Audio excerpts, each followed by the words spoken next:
Seja muito bem-vindo ao podcast Papo de Mergulhador. Seja bem-vindo ao podcast Papo de Mergulhador.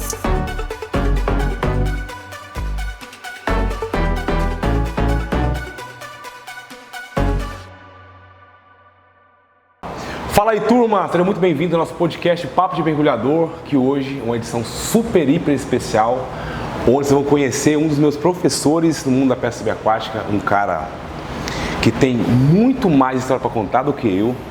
E logo de cara, eu quero que entenda que para mim é um privilégio enorme estar com ele aqui. É um cara que já pescamos juntos na Serra da Mesa. E hoje nós vamos entrevistar nada mais, nada menos do que meu nobre Renato Jalapão Dive. Vou chamar assim, Renato Jalapão Dive, ou Renato Reis, como eu queria falar. Reinato, Rei, enfim, o cara é muito bom mesmo, um cara que eu conheço já há muitos anos.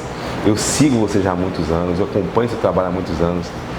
E bom estar contigo, seja bem-vindo. O prazer é todo meu. Eu sou da época que o Nego d'Água ainda era Elias Fernando. Um cara que tem muita história para contar, um cara que eu tenho muita admiração pela sua história no mundo da pesca. Foi um dos, digamos que um dos veteranos que desenvolveu uma espécie de arbalete que é diferenciada de tudo, né? Até hoje copiam aquela ideia sua ali, que literalmente foi você copiou algo e fez algo que, depois vamos contar sobre esse assunto, que é as arbaletes de madeira. Cara, seja bem-vindo, prazer gigante ter você aqui. Eu tô me sentindo assim, deixa eu falar pra você aqui, eu tô me sentindo um privilegiado, porque no podcast eu só trouxe cobra criada. Tá aqui mais um exemplo. Ah, que isso. O prazer é todo meu. E eu não sou um pescador sub excepcional. Eu sou um pescador sub há muito tempo. É só isso. Não. Então, tem algumas histórias para contar? Tem, porque tem 30 anos mais que eu mergulho. E é um prazer estar aqui contigo. E eu fico lisonjeado de saber que eu entro para esse time das pessoas que você já citou, que você já entrevistou, aí o Marcelinho, o pessoal aí, o Boró, o Barradas, o do outro lado, Beisola, o Naí, Beisola. o Beisola, gente tudo da nata. Que massa, eu vou ter É um você. prazer. Renato, assim, eu quero entender, você é tocantinense mesmo? Sou daqui de mesmo. Porto Nacional. Porto Nacional, do lado. Aqui. É. Então a sua história, ela sempre girou em torno daqui nessa região que Sempre. é riquíssima, né? Uhum. A galera, assim, quem faz pesca subaquática em água doce, precisa entender que o Tocantins ele é muito rico em biodiversidade, no sentido de água, rio, lago, né? Represas, enfim, um lugar muito bonito. Eu vim de lá para cá observando como esse estado é muito bonito, né? O Tocantins é especial, ele tem duas bacias principais, que é a do Araguaia e a do Tocantins. A do Araguaia tem muito peixe, mas as águas são turvas e tal, e tem menos possibilidade de praticar a pesca subaquática. Mas a bacia do Tocantins é toda formada por rios cristalinos, rios de água potável, né? Rios muito limpos e que, apesar de não ser um rio com uma quantidade de peixe muito grande, tem uma variedade espetacular e a minha vida na pesca subaquática foi na bacia do Rio Tocantins. Que bom. É o seguinte, eu tenho coisas a acrescentar aqui na nossa conversa, dentre elas a maneira com que você encara a pesca subaquática. É algo que é da alma mesmo, assim. Você me deu um exemplo uma vez, quando assim, garotão novo no mundo da pesca, o cara quer fazer proezas ali, pescar e mostrar que pesca, mostrar que mergulha e tal e tal. E uma vez você foi pescar comigo lá na Serra da Mesa. Foi a primeira vez que nos encontramos. Rancho do Cezinha e tal. Sim. E aquele dia você me deu um exemplo que você nunca, assim, já tem o quê? Já tem 10 anos, 12 anos? Muito mais. É por aí. Você me deu um exemplo que eu nunca esqueci daquilo ali. Você foi pescar, saiu daqui, foi lá pescar e voltou para casa sem trazer um peixe. 600 quilômetros, né? 600 quilômetros. Ali pra mim, aquilo ali foi uma virada de chave na minha cabeça. Claro que depois eu comecei a ajustar aquilo na minha mente, mas cara, o cara rodar 600 quilômetros, meu irmão, pra não levar um peixe pra casa, é realmente alguém que faz aquilo por amor, né? Me conta uma coisa aqui, Renato, que eu tenho curiosidade de saber antes de entrar nesses assuntos. Você começou a pescar quando? Rapaz, na verdade, eu não sou essencialmente um pescador subaquático. Na verdade, eu sou essencialmente um mergulhador. A pesca subaquática é uma maneira de eu mergulhar. Eu desde criança, tinha uma revista na minha casa chamada... Meu Deus, parece a revista Caras de hoje. Só que era a revista... não vou me lembrar o nome. Tinha uma foto de um menino com um arpão, era até um tridente, um peixe arpoado nesse tridente e a máscara na cabeça.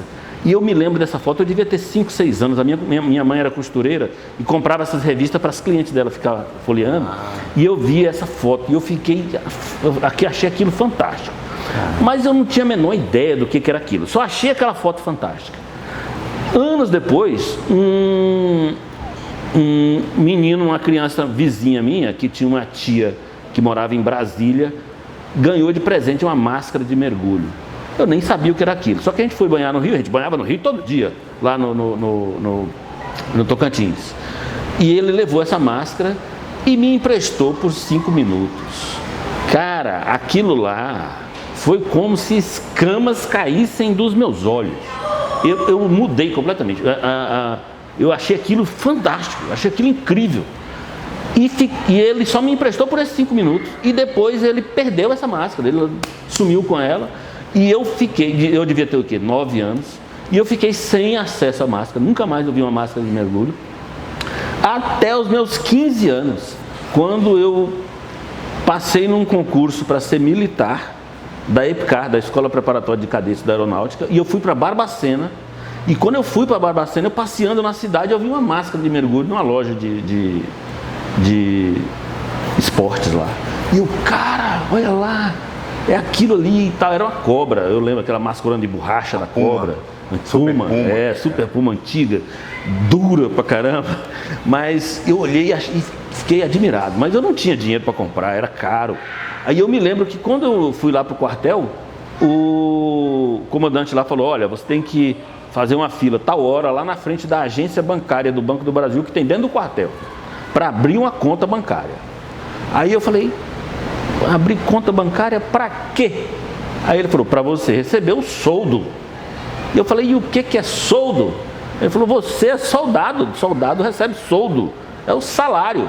Aí eu: vai ter dinheiro? Nossa, aí eu fiquei alegre. Aí ele: vai. Aí quando eu recebi o meu primeiro soldo, a primeira coisa que eu fiz foi pegar o dinheiro, saquei o dinheiro todinho, fui lá na loja e comprei uma máscara, um snorkel, que era cobra também, e uma nadadeira espinta, aquela de borracha pequena da cobra daquela época.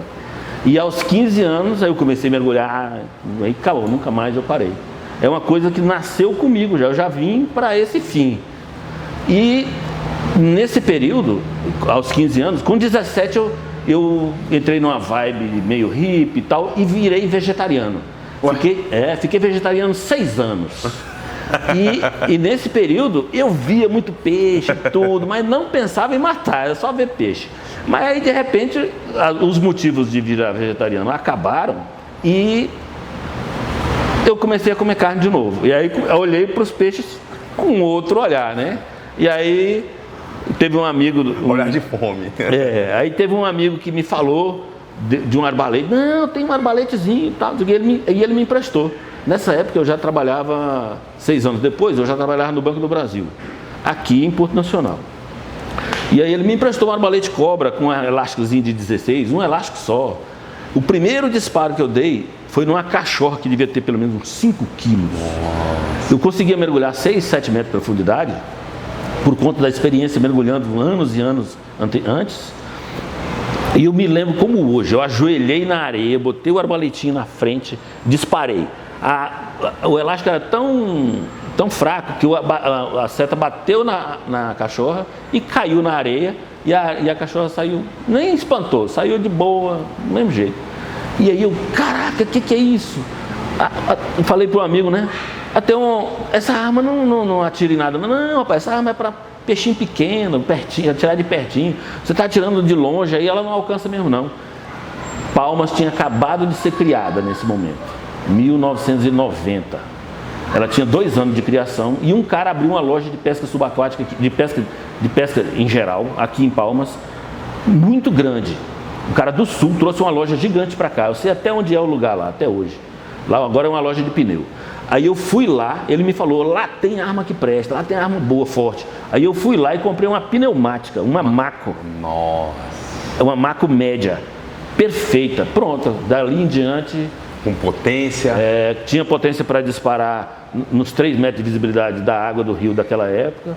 E aí acabou, eu virei pescador subaquático e pneumáticas eram minhas armas. Para você ter uma ideia, eu mergulhei 8 anos sem conhecer outro mergulhador. Eu pescava, eu fazia pesca subaquática e só ouvia falar, tem fulano que mergulha também, ele mora lá em Colinas. Em Guaraí eu conheci um cara que mergulha também, mas eu não conhecia. Eu mergulhei 8 anos até eu conhecer a primeira pessoa que eu conheci e falar, não, eu também faço pesca sub. Olha que interessante. É tipo o índio quando encontra alguém assim, ué, também faz a mesma coisa que eu faço. Que interessante. Renato, dentre tantos vídeos que você tem, né, galera, existe um canal no YouTube chamado Jalapão Dive. Na verdade o canal não é Jalapão Dive, é Brasil Pesca Sub. Brasil Pesca Sub. A Jalapão Dive é o quê? É só uma logo que você criou pra mim. Jalapão, porque eu precisava de uma logo. E Jalapão é aqui perto, eu achei chique. Aí eu pedi para você criar para mim e você fez. E é só aquela logo, não tem mais nada. Eu sou conhecido como Jalapão Dive. Pronto. Então não é nem Brasil Pesca Sub não, agora é Jalapão Dive. Tá bom. Não é, aí quando eu fiz o canal, eu achei aquela Jalapão Dive, falei, não, é um negócio nichado, é uma coisa, né? O Jalapão é um lugar, não é uma pesca nem nada. Aí eu falei, aí eu fiz uma logo chamada Brasil Pesca Sub e meu canal é Brasil Pesca Sub. Tem 4 anos que eu não posto vídeo lá, na verdade. Pois é, isso é curioso. Esse canal deve ter sido um dos primeiros de pesca subaquática que surgiram. Ele tem uns, talvez 15 anos, eu acho. Eu creio que eu assisti todos os seus vídeos. 80 e poucos vídeos do lá. Do começo ao fim. Todos. E eu lembrava que quando aparecia um vídeo novo, já ia assistir. E naquela época, né, assim, não era como hoje que quase todo mundo tem um canal de YouTube. A internet é muito... Eu estava até vendo, ainda agora, eu estava acompanhando aqui um grupo que eu fui inserido. O pessoal me insere em grupos de pesca sub, eu acho bacana a conversa, eu acompanhando a conversa, e o pessoal reclamando dos haters, né? Eu faço muito vídeo, mas não publico, porque o pessoal fica me esculachando e tal. E eu fui um dos que passou por esse problema. Eu comecei a botar vídeos no YouTube e eu vi que não tinha elogios, não tinha parabéns, muito poucos, né? 90% dos comentários eram as pessoas querendo me matar porque eu estava matando os peixes. Meu Deus. Na verdade, eu cheguei até a ganhar um pouco de dinheiro por causa dos haters. Quem monetizou o meu canal foram os haters. Ó, dentre tantos vídeos que eu já assisti, existem vários que já me marcaram ali. Mas fotos também suas, né? Mas tem um vídeo seu, negão, que você desce. Eu quero ver essa história de ponta cabeça. Assim.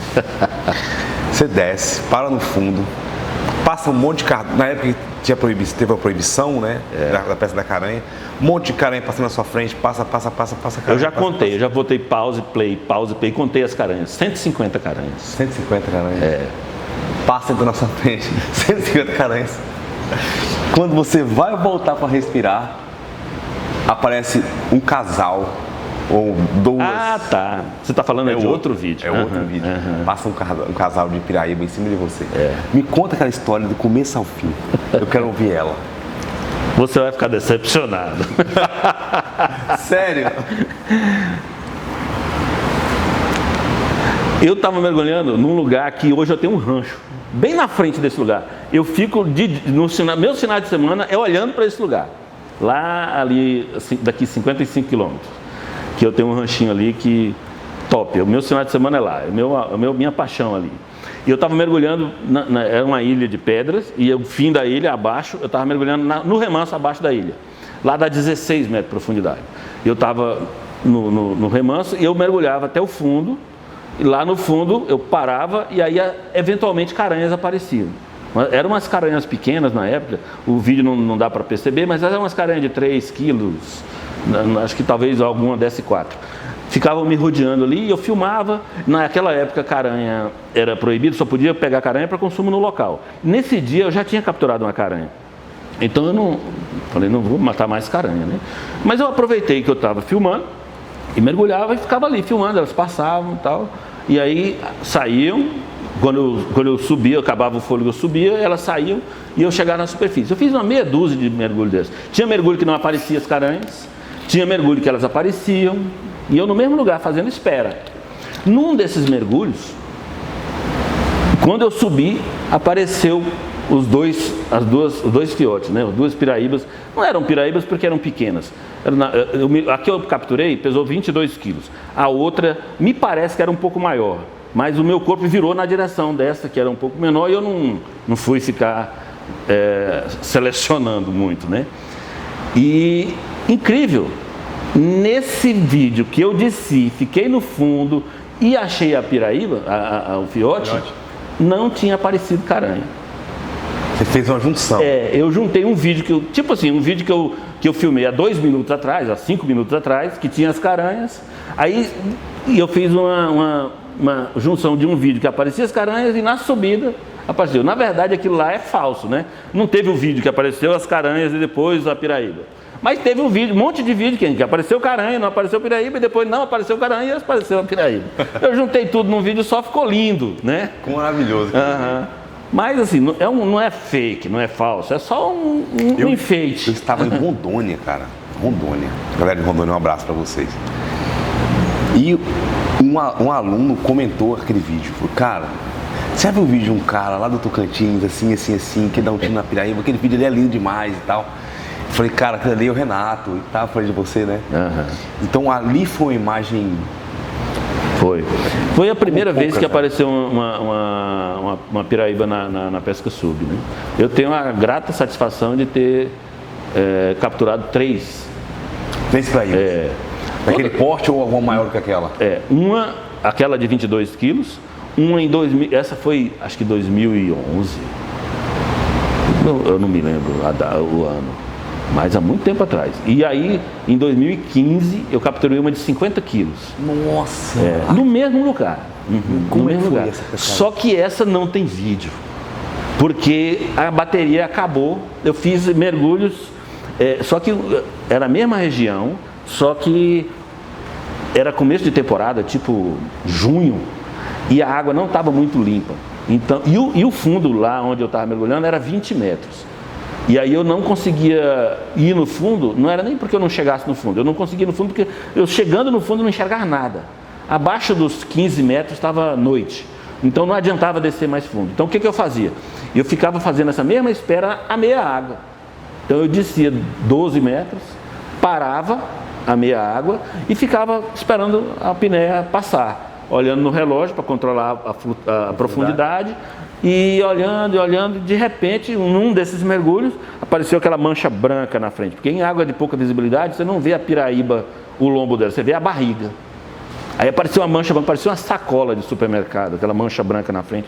Aí quando eu apurei a vista, eu vi que era uma piraíba. Aí eu juntei as 2 mãos, botei o arbalete e falei, tomara que eu acerte a coluna. Porque era muito grande para não acertar a coluna, né? E eu atirei e... os deuses me ajudaram, acertei a coluna. E eu soube que eu acertei a coluna porque eu vi a barriga dela virando para cima, assim, né? Quando você vê o peixe embarrigando para cima, você sabe que ele apagou. Aí eu subi, o amigo que estava comigo era o Pelágio, ele estava uns 100 metros de distância, eu gritei para ele, ele veio e me deu a pneumática dele que ele pescava para eu dar um segundo tiro. Que era muito peso, eu subi dando linha, porque não tinha condição nem de ir levando, nem de manter ela a meia distância de mim. Ela foi para o fundo porque eu não dei conta de manter ela a meia água. Eu tive que dar linha porque ela era muito pesada. Aí eu cheguei na superfície, ele me deu, aí ele veio puxando dos 20 até, quando eu achei que já estava nos 10 de novo, eu desci, dei o segundo tiro nela, mas ela já estava imóvel, era só mesmo para... Porque você não vai correr risco, né, dela acordar de novo, né? Aí essa eu coloquei de volta no barco, essa pesou 51 quilos, foi a maior. Cara, deve ser lindo demais essa conta, um peixe desse. E esse ano eu tive a felicidade de matar outra. 50 também? Não. Esse ano essa era menos de 10. Tipo 9 quilos, eu acho. 9 pequenininha. Tem até o vídeo. Só que não está publicado no YouTube. Mas tem ele. É um peixe maravilhoso, gostoso, né? Imagina uma piraíba dessa de 50 quilos se ela puxa não apaga e vai pro meio do rio, pro canal Pois do rio. é. Eu não sei se Porque teria condição de tirar. é um bagre diferente de tudo. Dizem que a Piraíba não para de crescer, né? E ele é um bagre de meia água, né? É um bagre. Ele não é um peixe de. O jaú, por exemplo, é um peixe de toca, de territorialista. E a piraíba é um peixe de passagem. Né? Exato. Então tanto as duas vezes que eu encontrei piraíba, essas duas primeiras, foram a meia água. Era um bagre que eu encontrei ele no meio do ambiente, e sem é um peixe estar de canal, né? Peixe de canal. Imagina. Essa terceira desse ano eu encontrei ela próxima do fundo, né? Perto do fundo. Mas as outras duas foi a meia água. Então é um peixe que acostumado a nadar grandes distâncias e tudo. Então se acertar um peixe desse, eu já tive a oportunidade de pegar uma dessa de anzol. E eu me lembro direitinho que eu achava que ela tinha 30 quilos. Quando ela apareceu na superfície, que eu peguei, ela pesou 11. Olha, porque, tão forte que ela é. Porque a força dela é uma força que você fala, não, esse peixe é imenso. Porque tá tomando linha e tal, aquela história, né? Que massa. Dentre as histórias que você tem para contar pra gente, como é que é essa história de 150 caranhas que você filmou? Assim? Isso foi o Tocantins antigamente, né? Eu fui pescar num local... Você conhece o Tropecinho? Tropecinho. Uhum. Eu fui pescar lá, foi um mergulho assim que aquele mergulho... De novo, aquele vídeo não é um mergulho só, são dois. Eu mergulhei, é um lugar raso, 9 metros de profundidade. Eu mergulhei, parei no fundo e aí apareceu um cardume de cachorras, gigantesco. Passou e eu não atirei, porque não quis atirar. Eu não me lembro das circunstâncias no momento, não é porque eu sou santo nem nada, eu sou pescador, mas naquele momento eu não quis atirar. Eu lembro que eu fiquei até o fim do fôlego no fundo passando cachorro. Aí no último, quando acabou a apneia, que eu resolvi subir, eu olhei para um lado e tinha um cardume de tucunaré. Se você olhar aquele vídeo, você vai ver os tucunarés. Tinha um cardume de tucunaré de uns 30. Aí eu dei uma filmadinha neles, mas eu tive que subir porque eu já não estava sem fôlego. Aí eu subi, respirei, falei, cara, vou ver as cachorras de novo. Aí eu descansei e desci. Quando eu desci, não tinha nem tucunaré e nem cachorra. E apareceram 150 caranhas. Incrível, assim, é uma coisa que, onde é que vai ver isso de novo, né? E aí, no mesmo mergulho, um mergulho em sequências do outro, você vê 3 cardumes de peixes de maior porte assim, ao mesmo tempo. E aí nessa eu fiquei até a apneia acabar. Quando a apneia acabou, no último momento da apneia, eu atirei numa das caranhas e fiz uma captura. E esse vídeo, a condensação desse vídeo é o que está lá. É a continuação. Olha, nas instruções de mergulho que eu faço, eu coloco ali os níveis de risco, né? No mundo do mergulho, que é risco número 1, já são os animais perigosos. De 1 a 7, os riscos, então primeiro ali são animais perigosos. Tem um vídeo seu, que às vezes até rodo para os meus alunos, mostro para os meus alunos, de você passando um sufoco com ariranha. Como foi aquele momento ali? Me conta. Eu tenho um vício, um hábito, um mau hábito, que é mergulhar sozinho. Não que eu seja uma pessoa ermitão, eu não procuro mergulhar sozinho. Eu saio procurando parceiro. Mas se eu não achar parceiro, eu vou assim mesmo. Não é porque eu não acho parceiro que eu não vou. Então muitas vezes eu vou mergulhar sozinho. E eu estava mergulhando sozinho nesse momento. Eu fui com o carro até na beira do rio. Era um local, muitas ilhas e tal. Então dava para eu ir de uma ilha para outra e tal. Ficar ali atravessando de um canal para o outro era fácil de mergulhar sem barco, porque eu estava sem barco também. E de repente era um lugar raso, o lugar que eu via as ariranhas. Tinha a margem do rio aqui, um canal de uns 100 metros, talvez, de largura e uma ilha. E eu estava entre essas duas ilhas, numa cruinha de pedra, no meio ali dessa crua de pedra, e eu estava acima dela um pouquinho, mergulhando, e eu vi uma raia gigante. Eu estava com a câmera e eu vi uma raia grande, e eu não ia atirar na raia, mas falei, vou filmar ela, que pelo menos eu faço aquela imagem da raia. Aí eu mergulhei para filmar a raia. Quando eu estou filmando a raia, eu escutei um barulho dentro da água, eu mergulhado, escutei um barulho que, na minha cabeça, um boi tinha caído dentro da água. Era um barulho muito forte. Foi uma explosão dentro da água. E eu, putz, que será isso? Aí eu subi E olhei e não tinha nada, estava tudo quieto, silêncio absoluto. Aí eu olhei, esperei mais um pouquinho, aí apareceu uma cabecinha de uma ariranha a 50 metros de mim. Apareceu aquela cabecinha. Tem muito delas. E ela apareceu e deu aquele chiadinho aquele latido que elas dão, né? Que parece um grasnado, que parece um gato, né? Aquele animal, um gato aquático, né? Ela deu aquele piado e eu vi que ela não estava gostando da minha presença. Aí ela repetiu um gesto lá. Ela deu a palavra que eu tenho, que me aparece na cabeça é cangapé. Cangapé é uma palavra tocantinense. Ela deu um tranco na água, ela se deu uma torcida assim com o rabo e ela dá uma pancada na água que faz aquele barulho. Eu nunca tinha visto. Eu imaginei assim, deve ter ninho de ariranha aqui por perto. Toca, né? A toca dela deve estar por perto. Eu não vou para a beirada porque pode ser que eu esteja indo na direção da toca dela, né? Nem um lado nem para o outro. Então eu resolvi ir para o meio do rio. E o meio do rio seria para o rumo onde a correnteza podia me afastar dali, né? Tem muita correnteza. A água era bem corrente. Falei, eu vou entrar na correnteza e a água me afasta. Então eu estava tranquilo ali, a ariranha era só uma, e eu estava longe dela, uns 50 metros.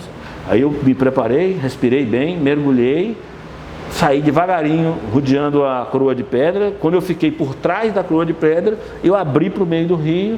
E aí eu abri o máximo que eu podia submerso, até que o fôlego acabou. Quando o fôlego acabou, que eu saí para respirar, tinha meia dúzia de ariranhas ao meu redor. Nossa. E elas gritando e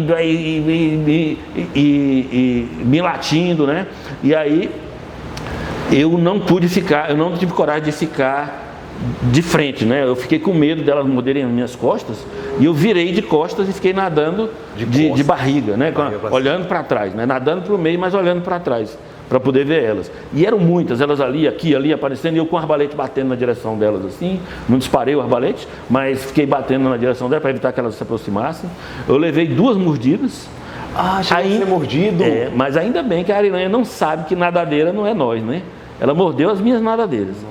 E mordia que puxava para baixo, que eu tinha que me afundava levemente, né? Me afundava ali um pouquinho, dava um tranco, a nadadeira muito bem presa no pé, senão eu tinha perdido a nadadeira. E ela deu umas 2 mordidas que eu afundava e eu voltava de novo e continuava. A câmera, eu estava filmando nesse momento, mas a câmera não filmou nada porque a câmera fica voltada para o céu, né? Porque eu não ajeitei a câmera para... Porque a câmera você fica... Eu lembro de ter pensado nisso, sabe? Mas eu falei, eu não vou desocupar uma mão, né? Eu estava nadando, eu falei, eu não vou desocupar uma mão para poder enquadrar, não. Eu vou porque eu estava morrendo de medo que elas me mordessem num local que eu fosse realmente ferido, né? Quando eu cheguei no meio do rio, apareceu o barulho de um barco. Aí o barco era até o Weber, o índio, lá de Gurupi. Ele, pescador subaquático, estava indo lá. Índio, um abraço para você aí. E espero agora, em 2026, a gente se pescar junto, né? Não é possível que depois de 3 anos a gente vai pescar junto. E aí ele chegou, ô Renato, e aí, o que foi? Eu falei, rapaz, as ariranhas estavam querendo me comer ali. Ele ainda viu elas de longe, né? Aí me tirou do barco e foi graças a Deus que eles apareceram. Porque quando eles apareceram eu já estava no limite, fiquei todo adrenalina, né, a 1000, e eu fiquei todo tremendo. Ouve você bem ofegante, né? Porque você está nadando contra a correnteza, de costa ali, alguma coisa assim? Eu não estava contra a correnteza não, mas estava até a favor da correnteza. Mas elas eram muito mais rápidas do que eu. Ali. Nossa, complicado. Que situação. Foi um aperto danado. A única vez que a ariranha... Também depois eu fiquei esperto, né? Eu vejo a ariranha por ali, eu subo para cima da pedra. Sem conversa com ela. Não tem mais. Um animal estressado, um animal que mergulha muito bem, territorialista e morde, né, cara? Não sabia. Já teve um rapaz lá no município de Peixe que foi mordido mesmo, um mergulhador, que foi mordido na canela e foram mordidas violentas. Ele levou um monte de pontos, sabe? Ele realmente foi muito, muito ferido pelas ariranhas. Caramba! E a ariranha, depois vem a própria capivara. A capivara também, houve sempre história de que ela morde também o mergulhador, né? Então, vamos pensar aqui, peixe aqui na região do Lajeado e tal. Me fala aqui, qual foi a captura de jaú maior até hoje? O maior jaú que você pegou até hoje aqui na região? Ou uma que você consegue lembrar assim, que você fala, cara, essa captura foi muito legal por causa disso, disso, disso? Já teve uma vez que eu fui num lugar, e esse lugar é só um rego, o rio é tranquilo, a correnteza é muito leve, mas ele tem um paredão, praticamente invisível, só descobre que tem aquele paredão lá se você for com sonar, passando que você percebe. A água é bem tranquila, e é o lago, né, aqui da hidrelétrica. E eu fui nesse lugar com um amigo, pegar água. Obrigado. E eu vi um jaú que eu não disparei nele. E foi o maior jaú que eu já vi na minha vida. Eu calculo que ele tinha 80 quilos. Meu Deus. Mas da onde eu via ele, da fresta na pedra, que eu via ele lá dentro, que eu, com a lanterna eu iluminei ele não passava. Não dava para eu tirar ele de lá de dentro por ali. Né? Ele entrou naquele lugar por algum lugar que não era aquela saída onde eu estava vendo ali. Porque lá com certeza não cabia ele. Ele tinha mais de 40 centímetros de altura da barriga para o lombo, sabe? 40 centímetros entre um olho e outro, sabe? Assim, coisas que fantásticas. Eu lembro que eu vi esse jaú, mostrei ele para o meu parceiro, era raso, era uns 9 metros, e aí ele foi lá, mostrei para ele, tal, e nós, mas não dá para tirar, a gente não vai tirar ele daqui, a gente só vai ferir o animal. E achar por onde ele entrou não é tão simples assim. Não, era um monte de pedras em cima umas das outras, né? Aquele blocão de pedra em cima, que o acesso que eu olhei para um lado, pelo outro, assim, o acesso que tinha para ele era só aquela fresta. Que não passava. Que ele não ia caber ali, aí eu não atirei não. Foi um dos momentos assim, de jaú inesquecível, né? Cara, aquele gol, quase gol, né, na verdade, né? Na trave, bate na trave assim. Tem um vídeo seu capturando um jaú, eu acho que foi lá no Peixe. Cara, a imagem é muito nítida assim. Um jaú pequeno, não é jaú grande, mas parece que entrou uma fresta de luz nele assim. E ficou muito bem filmado, aquela coisa bonita. O peixe, ele era sempre o lugar que a água era mais limpa do rio Tocantins aqui, por muitos anos, né? Então, quando a gente ia para lá, a gente aproveitava para fazer imagens bonitas na filmagem, porque a água lá sempre era mais limpa do que aqui, na região aqui, mais próxima de Palmas. Então, às vezes, apareciam umas imagens bem bacanas. Vejo a galera indo pro Peixe hoje em dia, filmando lá e tal.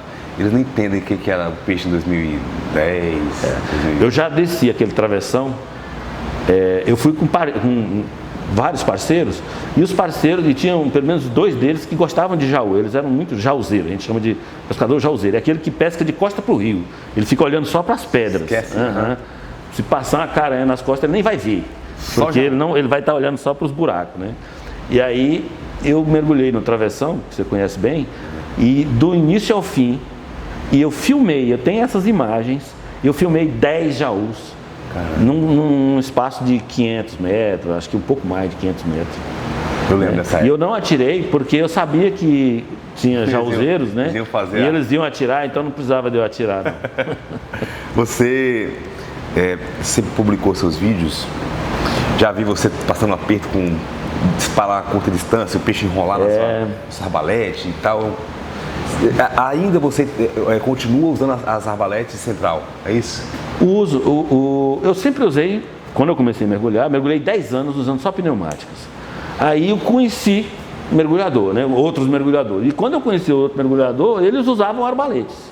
E eu falei, não, eu vi arbalete uma vez, há 10 anos atrás, não matava nada. Então isso aí não presta não.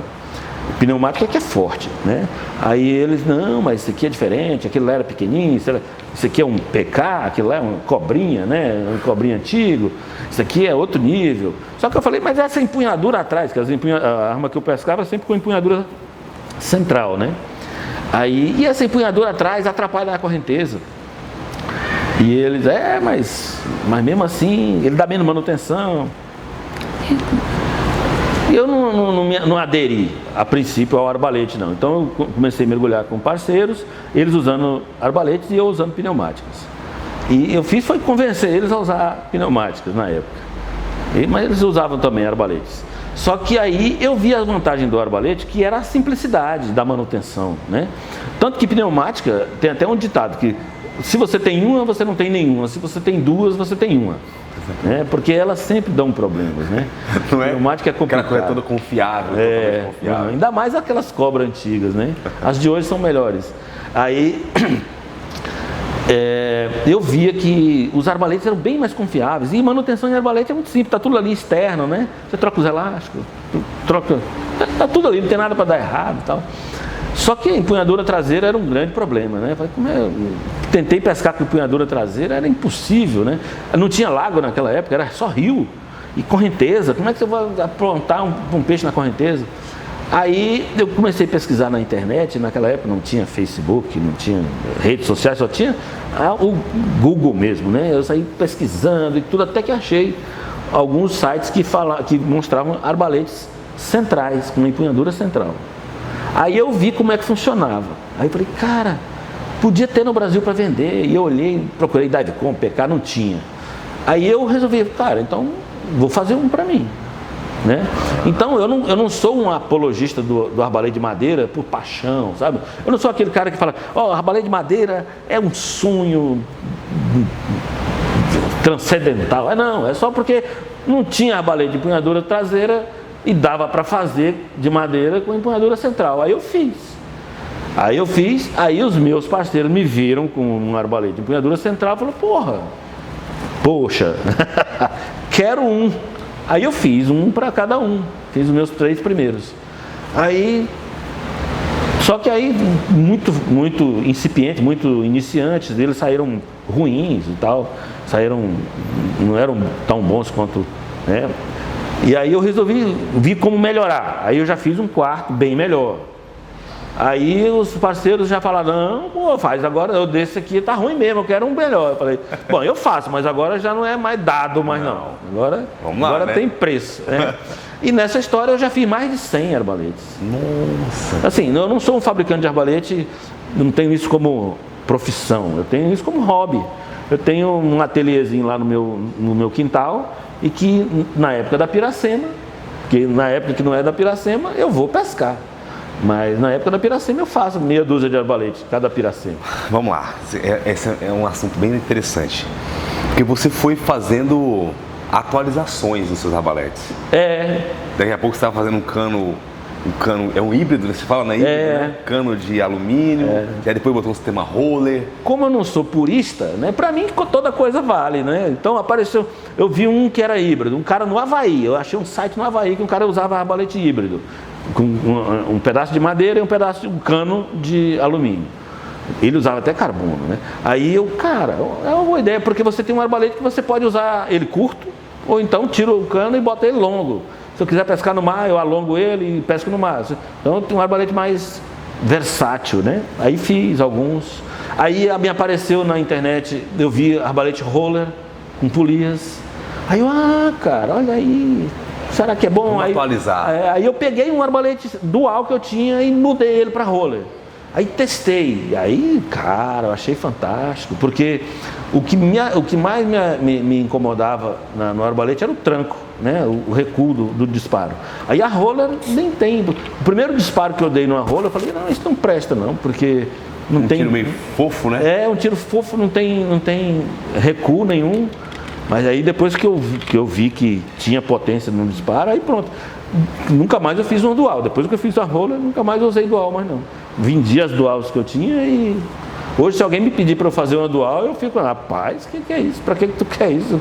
Faz sempre com sistema roller. A arma que eu uso é só roller. Legal falar isso, porque a galera, você que usa sistema de arbalete de madeira com empunhadura central, tá aqui na nossa frente aqui, o cara que desenvolveu essa ideia do arbalete de madeira com empunhadura central, que é muito versátil.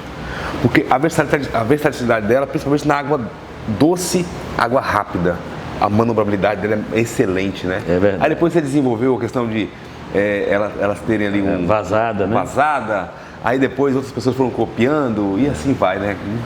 Eu até desisti da vazada, porque ela fica muito frágil. Como a madeira tem que ser madeira leve, né? Porque o arbalete, se você usar a madeira pesada, madeira pau-brasil, que é uma madeira muito dura, muito firme, ela vai ser um machado na tua mão, né? Então ela fica muito negativa e afunda, fica desconfortável. Então tem que usar madeira macia, que é uma madeira mais frágil. E aí vazado fica mais leve de mexer, mas aí eu parei de usar vazado, porque complica muito essa questão de arbalete. Daria um podcast só sobre isso. Daria. Nossa, que é uma paixão sua, né?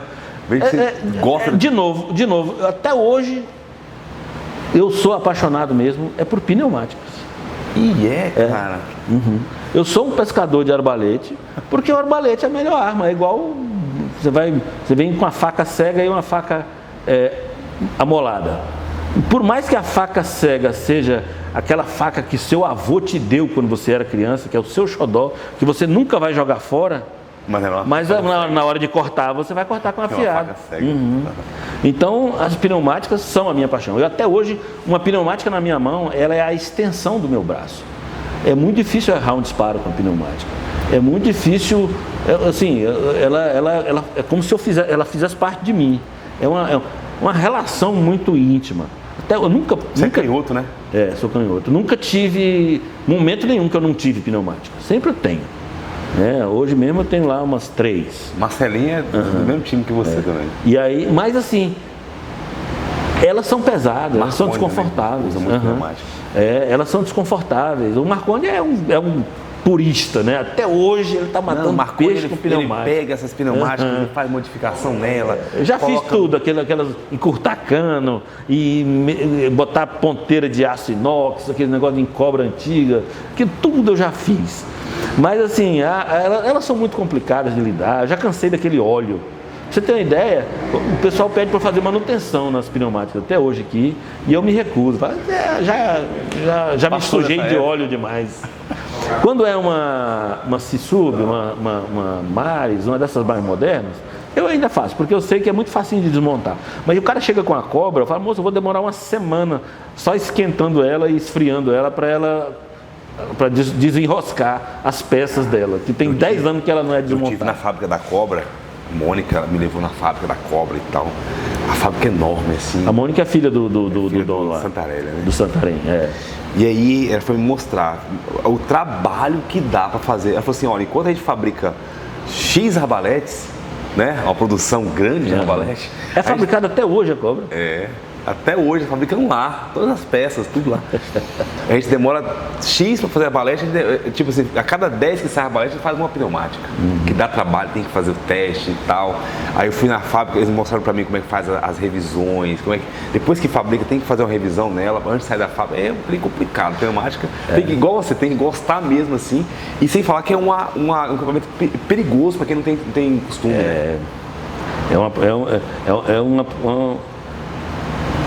Mais acidentes podem acontecer com pneumáticas do que com arbaletes. E me diga uma coisa. Apesar de todos são já armas, houve alguma história de você soube de alguma pneumática que explodiu? Não. Eu já vi uma pneumática que soltou aquela peça traseira. Na verdade, nem foi a peça traseira, foi toda a câmara. Uhum. Ela desapregou e a câmara explodiu para trás. Mas graças a Deus não tinha nada na direção dela, então ela caiu no rio. Era de noite, o cara estava enchendo, o cara tinha enchido e estava testando se ela armava. Aí ela disparou a câmera saiu, pum, deu um tiro e caiu na água. No outro dia de manhã ele foi lá e achou ela. Eu ouvi uma história dos caras falando que colocou uma pneumática em cima da pedra quente, e ela explodiu. A câmera também explodiu porque o ar se dissipa, né? No calor. Um dos grandes perigos da pneumática, com muita pressão, é você botar ela no sol e ela aquecer. Porque o alumínio fica, sei lá, 80 graus, ele aquece bastante, né? Uma pneumática preta no sol. E o ar comprimido que está dentro dela, que tem, sei lá, 3.000 PSI, lá, 3.000 libras, vai mudar para 4.000 libras por causa da diferença de temperatura. E de repente pode passar do limite dela, né?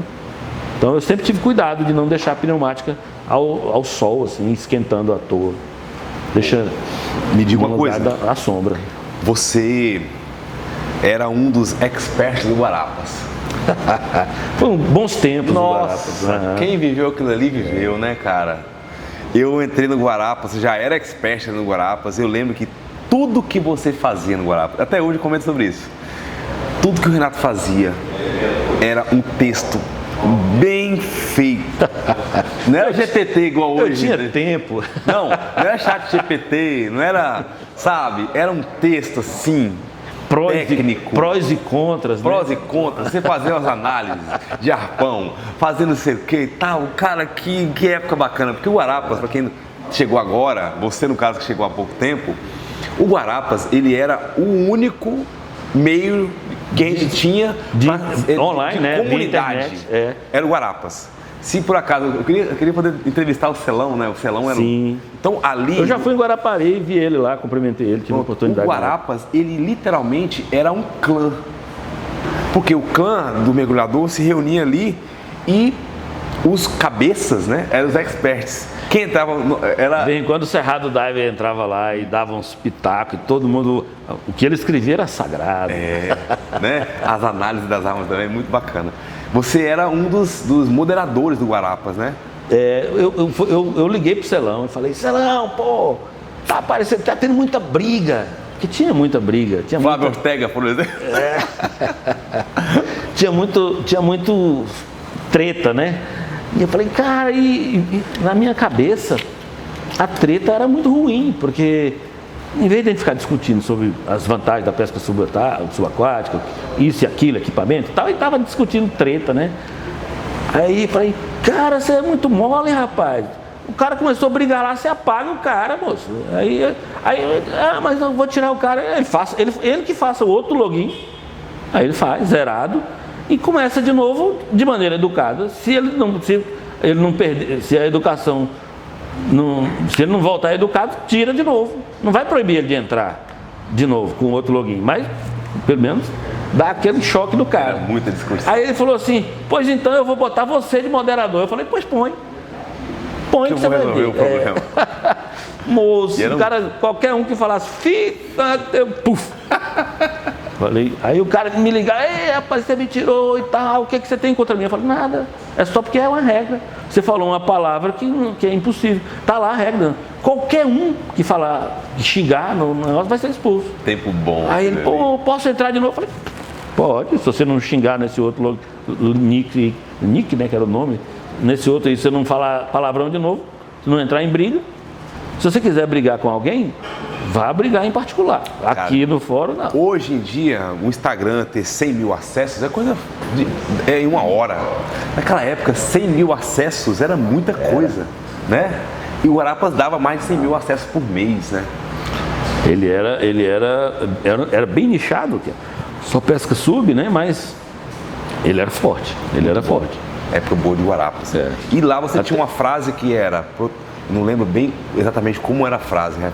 Tem muitos anos, mas proteger a pesca sub, nem que seja dos próprios mergulhadores, algo assim que era a sua bio ali do... Sim, eu vou ser sincero contigo, eu não lembro o contexto, que eu não me lembro dessa frase. Você está dizendo porque tu é jovem e tal, tua memória é boa, mas eu nem me lembro mais. Eu não me lembro qual era o contexto na época. Então, em cima desse contexto, assim, como que você avalia hoje a condição que estamos na pesca sub? Você acha que a gente evoluiu de lá para cá, de 2008, 2007, 2008 para cá? A gente evoluiu ou a gente regrediu em alguns assuntos? No sentido de proteção, no sentido de exposição? Como é que você avalia isso? Cara, é muito difícil. Eu não sei se eu sei dizer algo sobre isso, sabe? A pesca sub continua sempre a mesma. O pescador subaquático é um indivíduo individualista, pela natureza do esporte. É um esporte altamente individualista. Mesmo que você vá com uma equipe, 10 pessoas, somos um time e tal, né? Na hora que cai na água, cada um para um lado, né? E cada um... É um esporte que a gente fica brigando para não ter competição, mas intimamente a competição existe. Ela é tabu, a gente não aceita. Se eu estiver mergulhando com um grupo aqui e o cara chega, porque eu matei peixe, você não mata nada, a gente já arrepia, né? Não, rapaz, não é assim não vamos fazer. Porque começa a fazer competição, alguém começa a mergulhar acima do limite, né? Porque cada um... A pesca subaquática parece um esporte único. Mas a verdade é que cada pescador subaquático faz uma pesca subaquática diferente. Porque cada pescador subaquático tem seu limite de profundidade, tem seu limite psicológico, tem seu limite de tudo. Todo mundo tem o mesmo lugar. Vai ter um que vai mergulhar ali na beiradinha, num lugar que não tem correnteza. Vai ter outro que vai mergulhar no fundão, lá, ele nem quer saber de 5 metros, ele só quer saber de 20. Ele só vai no 20. Se tiver peixe no 5, ele não quer, ele só quer o peixe se ele for pro 20. Para ele matar lá no fundão. Vai ter outro que vai entrar na correnteza e sair naquela correnteza desabalada, desviando de pedra e tal. São pescas completamente diferentes no mesmo ambiente.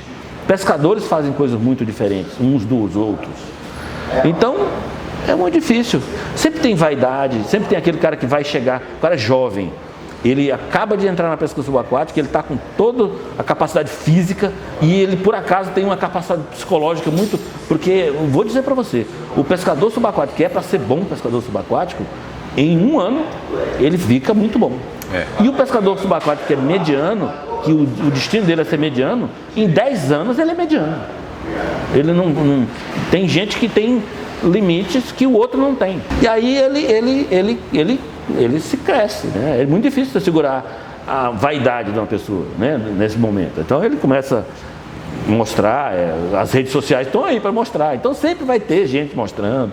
Essa história de ficar regulando a vida dos outros, eu já passei disso há muitos anos. Interessante. Sempre vai ter um cara que vai estar se mostrando.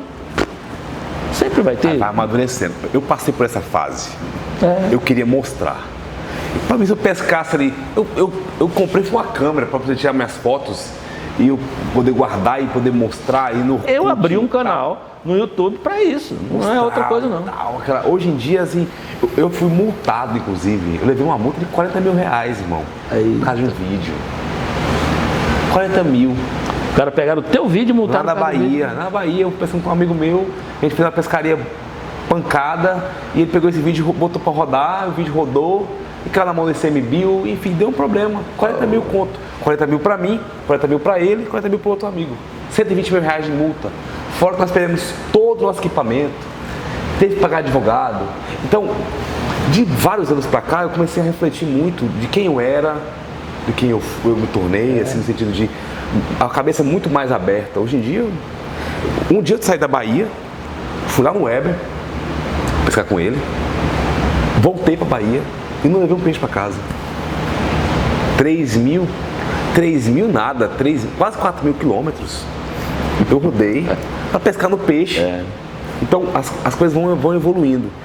E eu vejo que a galera hoje em dia, antigamente era mais complicado você ter uma repercussão grande, no sentido de uma pescaria grande.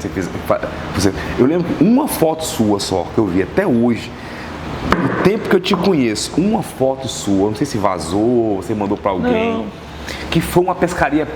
Eu publiquei ela no Guará. Pronto, uma pescaria linda, de jaú, de cachorra, de caranha. Tinha 3 caranhas, 2 cachorras e 3 jaús na mesma foto. Só que era 7 pessoas mergulhando. Era tipo um peixe para cada um. Só que na hora que juntou os peixes todos ali, aí tirou foto com todo mundo. Beleza. Aí depois todo mundo saiu, aí cada um foi lá e tirou uma foto. Só ele e todos aqueles peixes. E os peixes. Aí ficou uma foto de um cara individual com aquela peixe-rama. Né? O primeiro jaú que eu peguei foi lá no peixe e foi motivado por você. Inclusive o Eliseu Pai, naquela época era meio influente. Eu lembro, cara, cara, por que esse cara mata peixe aqui? Eu não consigo pegar um peixe aqui, meu irmão. E aí aquela agonia, eu lembro que o primeiro jaú que eu peguei, eu estava ali no tropeço, respira ali próximo das pedras e vai pro canal, depois volta ali, assim.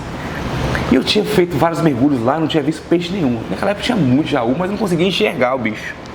Renato, tem uma hora que eu mergulhei, não vi nada, voltei, fiquei ali respirando na margem, ali tarde de manhãzinha, né? Tô depois respirando. Quando eu olho pra minha esquerda aqui, tinha um jaú a menos de 1 metro de água, velho. Acontecia.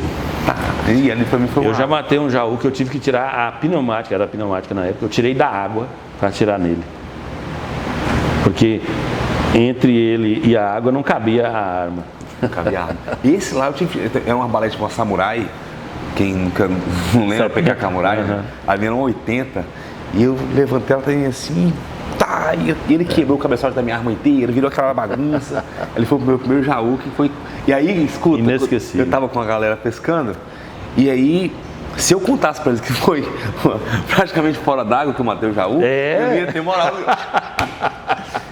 Como é que você achou esse peixe? Não, moço, conversa comigo.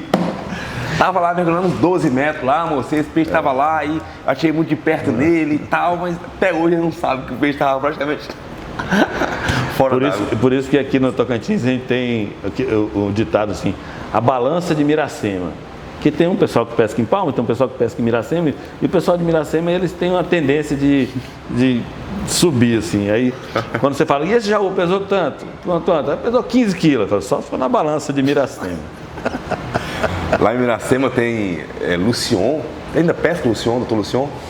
Não, ele é lá no peixe, né? Lá peixe, em no São peixe, São né? Valério da Natividade. Pronto, ele tem um Ele Lucion. parou. O filho dele mergulha bem. O filho Weber. dele. Que na época era criança, hoje é um rapagão aí.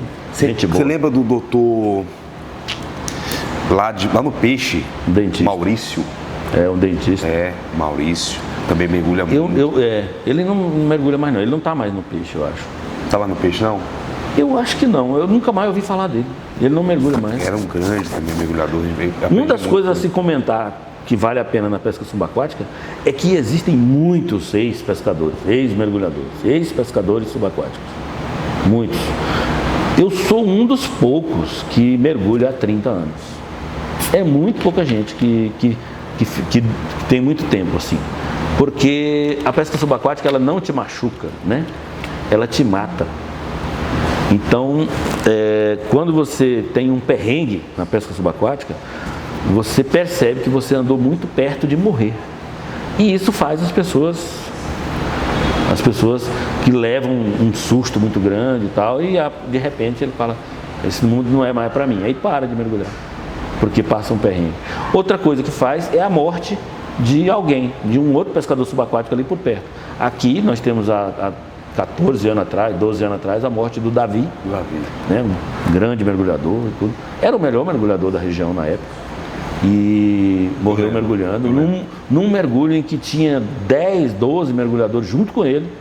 Era uma festa, ele tinha ido um grande grupo de mergulhadores só para matar um peixinho e comer na beira do rio.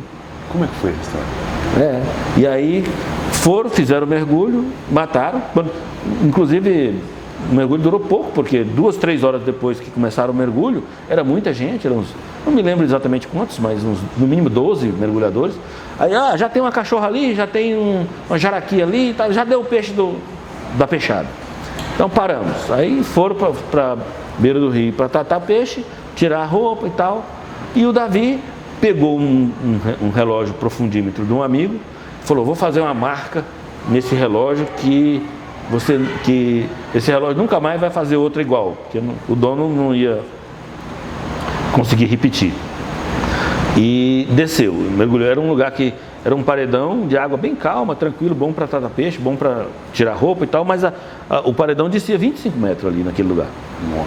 Aí ele desceu até os 18, sei lá, uma profundidade bem grande, não chegou no fundo. E aí voltou.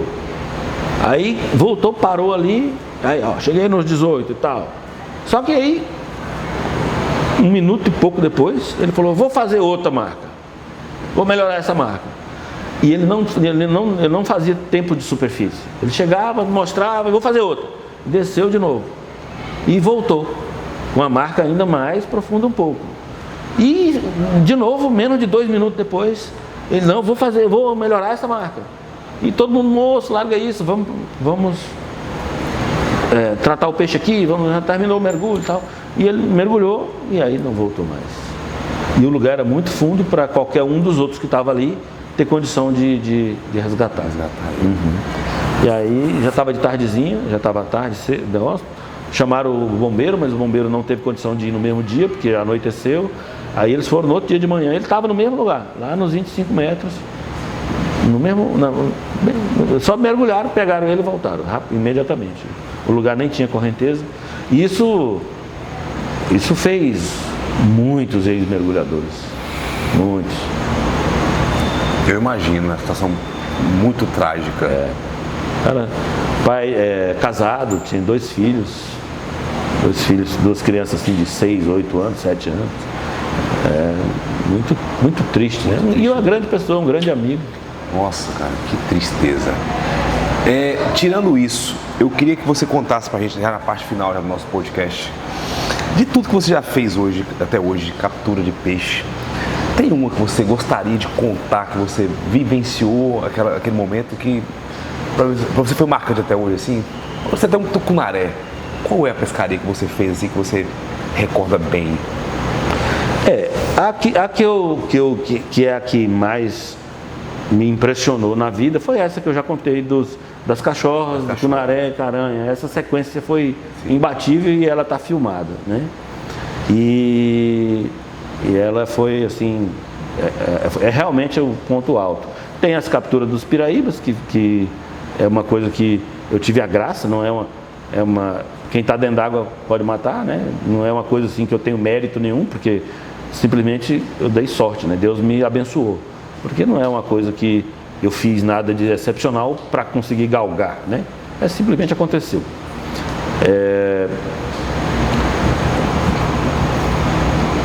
Não me vem nada na cabeça fora.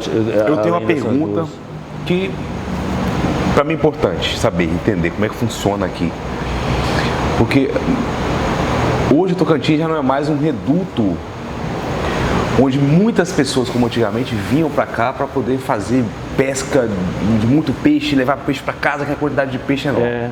Houve uma proibição, né, em todo o estado. A fiscalização bateu muito pesado, por muitos anos, por uns 10 anos. Era muito pesado. Noturna. Até hoje a fiscalização no Tocantins é muito forte. E as leis são muito restritivas. Eu acho que a pesca subaquática mais restritiva do país é a do Tocantins. Porque em todo o estado, menos o rio Tocantins. Inclusive, todo o estado é proibido. A pesca subaquática é proibida. Só não é proibido nos rios federais, que são os rios que entram no estado, saem no outro, né? Que rios que são regidos por a legislação federal, que é o rio Tocantins. Então, essencialmente, a gente pesca no rio Tocantins. Os outros rios são todos proibidos. Se achar a gente lá, se achar a gente na beira de um rio que não é federal, só com a tralha no carro, já é chibata. Já é chibata. E aí o rio Tocantins é liberado, só que muito restritivamente. Então o Tocantins teve cota zero durante 4 anos. Funcionou? Então, para mim funcionou, porque eu não sou uma pessoa, eu já tenho cabelo branco, eu não quero ser preso, eu não quero ser pego com a mão da botija. Então eu tenho meu barco, as pessoas me conhecem. Então eu sou fiscalizado muito frequentemente. E graças a Deus nunca me pegaram com nada de errado, né? Com nada além do permitido. Não que eu seja santo e tal, mas assim, eu não ando dando sopa, sabe? A verdade, né? Se eu por acaso eu fizer uma captura excepcional que se aparecer uma fiscalização, vai entender que aquilo lá tem alguma dificuldade, tem alguma coisa furada, eu não vou ficar dando sopa. Eu vou, a partir daquele momento a pescaria acabou e eu vou buscar uma maneira de me safar e tal, de levar para um lugar. Tanto que eu estou mergulhando praticamente hoje no meu rancho, porque pega peixe para comer, vai para o rancho, subo ali no barranco e tal, frito o peixinho na hora e tal. Então fica bem tranquilo, né? Estou viajando pouco para mergulhar. A legislação do Tocantins continua pesada. Está menos agora porque o Estado não está tendo dinheiro para ter muito fiscal na água, né? Eles não estão... Está tendo fiscalização, mas é menos, né? Mas, mesmo assim, ainda é muito restritivo. E a chibata aqui canta mesmo. Aqui da cadeia, né? Da cadeia. Aqui não é uma questão de você ser multado, não. Aqui você vai preso. Aí, vejo a galera vindo para o Tocantins ainda fazer as pescarias e tal. Uma vez até um amigo me ligou. Nego, eu tô aqui, daqui a pouco vem um policial aqui falando que vai prender a gente. Como é que funciona aqui? Falei, meu irmão, você tem peixe aí, sai fora disso aí, moço, vai embora pra casa. Ah, mas como é que a gente levar o peixe pra casa? Não leva peixe pra casa não, irmão. Deixa isso quieto aí, rapaz. Entrega o seu peixe com um ribeirinho aí, pra alguém que não mexe com isso não, cara. Porque assim, de uma forma aqui ou de outra... pesado. É uma mão pesada do Estado em cima do camarada que está irregular, né? Eu quero sugerir um outro assunto aqui que talvez você não esteja sabendo. Você está sabendo que tem 2 anos que o Rio Tocantins foi contaminado pelo mexilhão vermelho? Não. Mexilhão dourado. O mexilhão dourado, o mexilhão, ele é uma conchinha, um molusco. O mexilhão é aquele que é grudado em alguma coisa. Grudado numa pedra, grudado num pau, grudado em alguma coisa. Uma ostra. É uma ostrazinha grudada, justamente.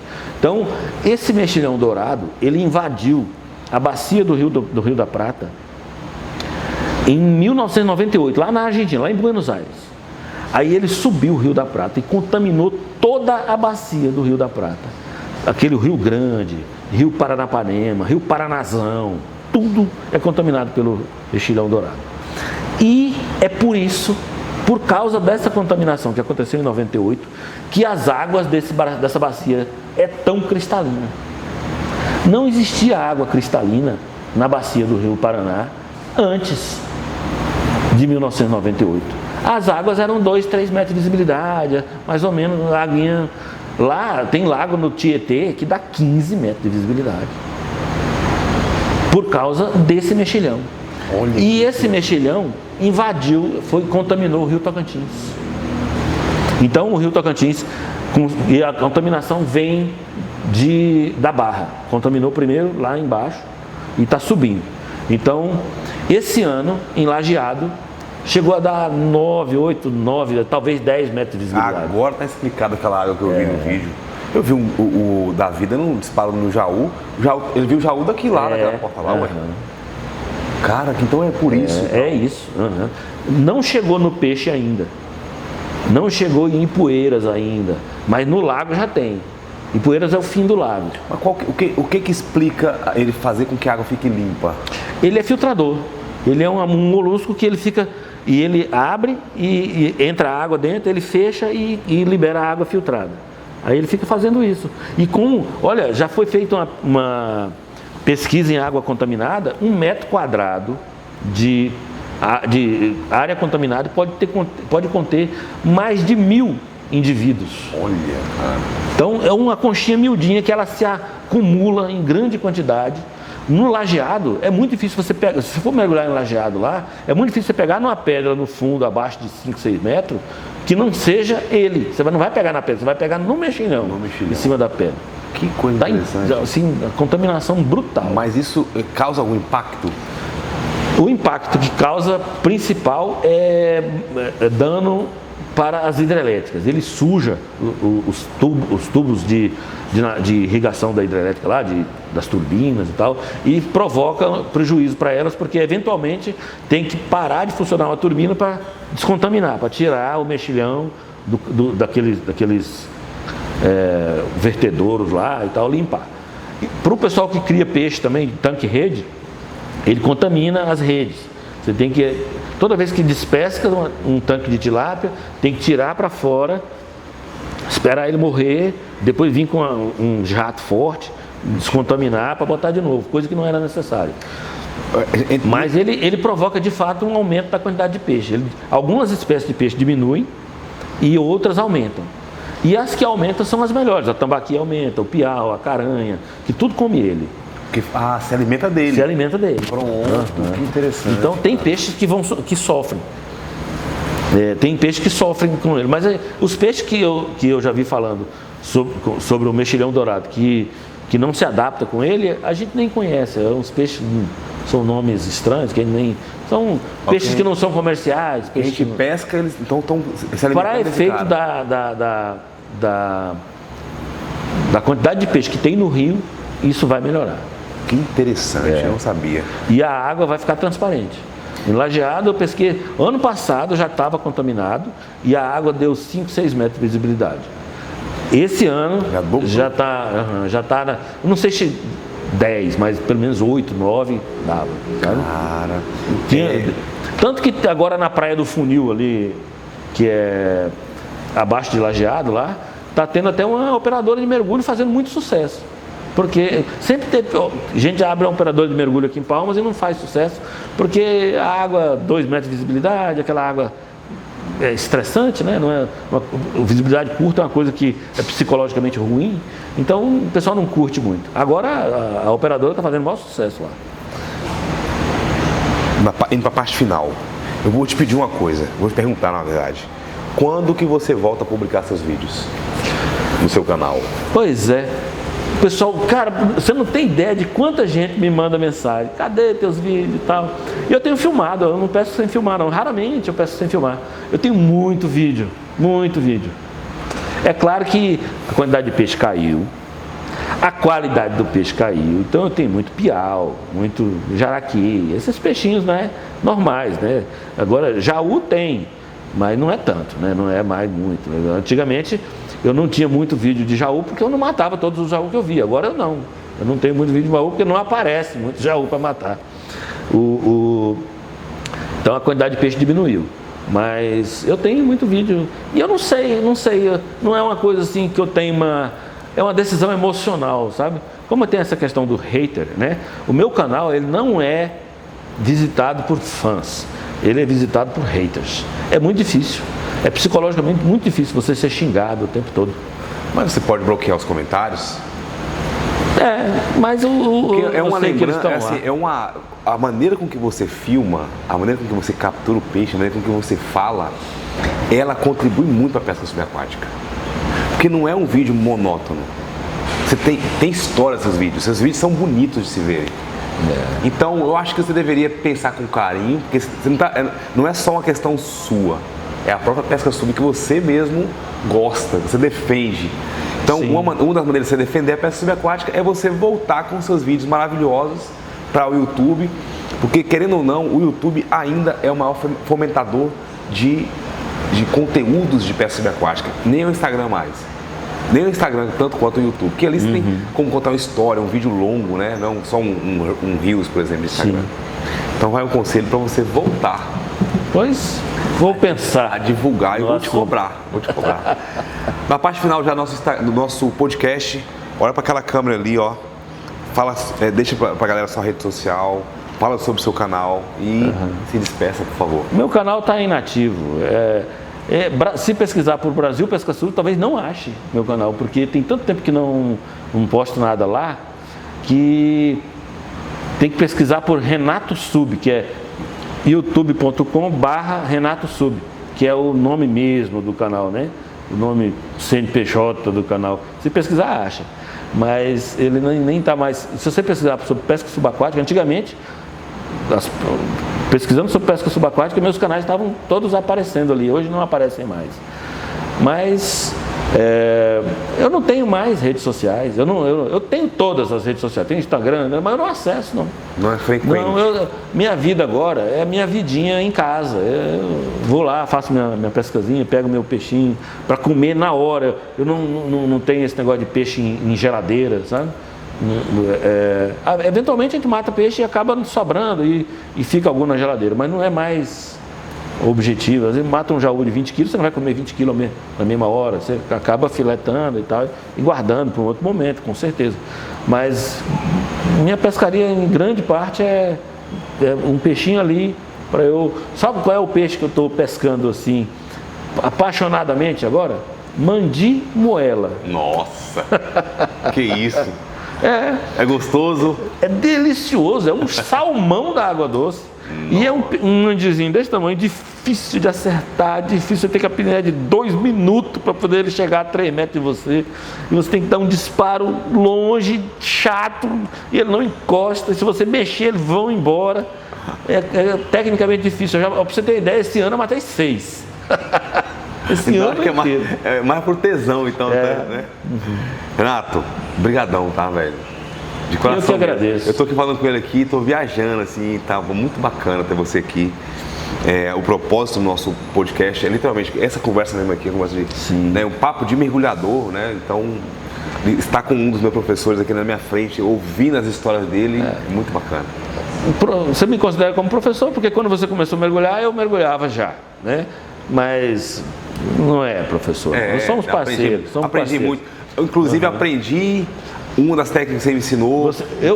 Eu hoje aprendo com o seu canal. Não, você deslocando ali no fundo, pegando as pedras, o consumo de oxigênio puxando é menor do que bater nas pernas. Eu falei que ele tem razão mesmo. Então, O grupo muscular do braço é muito menor do que o das pernas. São coisas simples assim, mas o puxar com a mão, o consumo é menor do que bater as pernas. Então, isso quando eu vou pescar em rio, sempre faço essa técnica e funciona muito bem. Então, obrigado de coração. Espero ter outras oportunidades e quero te estender o convite para você quando for para Bahia. Você está morando na Bahia? Eu moro em torno de Brasília, mas sempre estou na Bahia no verão. Então, se você passar por lá... Eu sou um pescador de água doce. Eu tentei o mar, mas o mar me maltrata demais. Para você ter uma ideia, eu estou indo para São Paulo, agora no fim do ano, visitar minha filha, tem uma filha que mora lá, e vou acabar descendo a serra e dar um pulo lá em Ubatuba. Nem vou levar equipamento de pesca sub.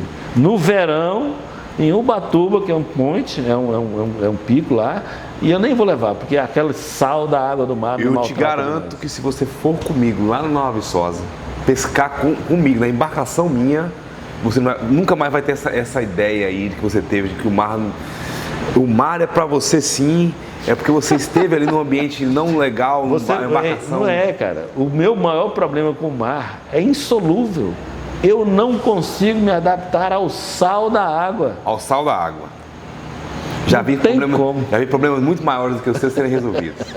Tá aberto o convite. Irmão, muito obrigado. Eu que agradeço, meu querido. E espero ter outras oportunidades para a gente poder conversar aqui nesse assunto. Certamente, bacana. Estarei à disposição. De coração. Contar história e bater papo. Eu tenho que contar as suas também, você tem muitas histórias. Eu quero ouvir as suas histórias. Estou mais aqui para servir do que... Né? Um abraço, galera. Fique com Deus. Dê aquele like, compartilhe nosso canal. E se não é inscrito, se inscreva no nosso canal Papo de Mergulhador. Tamo junto.